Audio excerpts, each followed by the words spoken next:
you, Anita, that was wonderful. That's wonderful. She has promised to come back and do more. So we're going to juggle the events a little bit. We're still waiting on a couple of the dancers. Well worth it.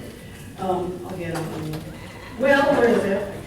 But I wanted to talk to you about a little different art, and sometimes we forget about the indigenous people that were here, and that's so important to so many people and to people who are in the business of looking up history. So we're seeing more and more interest coming down and into Mexico.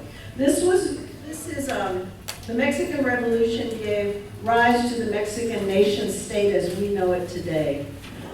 Rural revolutionaries took up arms against the Diaz dictatorship to support of reform, inspired by the nationalist desire to forge a new Mexico.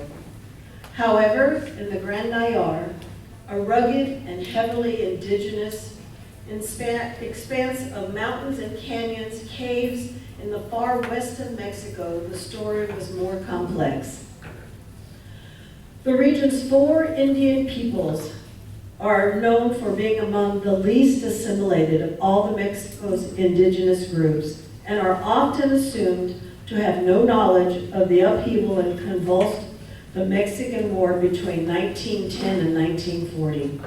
However, based on extensive archival research and years of fieldwork, it shows that the people of the Grand Nayar fought both for and against the nationwide revolution between the opposing visions of the world of religion and daily life. Much like our Civil War, we had people fighting on both sides. In 1926, Mexico had a Catholic rebellion. Spain sent missionaries to convert the indigenous who were not Catholic. In fact, not even close, and to liberate them from their ignorance. This was highly offensive to them. They didn't believe they needed fixing.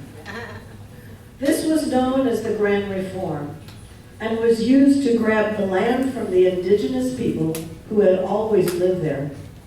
They came, sectioned the land, shot at them, ran them off. Of course, the people that were supposedly there that needed the most help were not the ones who benefited. This was more about ethnicity, class, and poverty. We hear this a lot. In a lot of our celebrations that we have, class seems to be something that rises to the top. You can see this in the Mexican art. Lots of saints, virgins, and demons. Many of these are displayed together in different art forms. This is sometimes the pull against good and bad, but many of them are about the indigenous people who had different idols before we came and tried to change them. Many of the vintage statues that depict demons are in museums and are becoming more and more difficult to come by. Much of this art comes from the Michoacan area.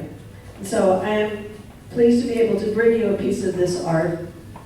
And some people will look at it and say it's not really art, but I believe that this is such a pure, raw form of art.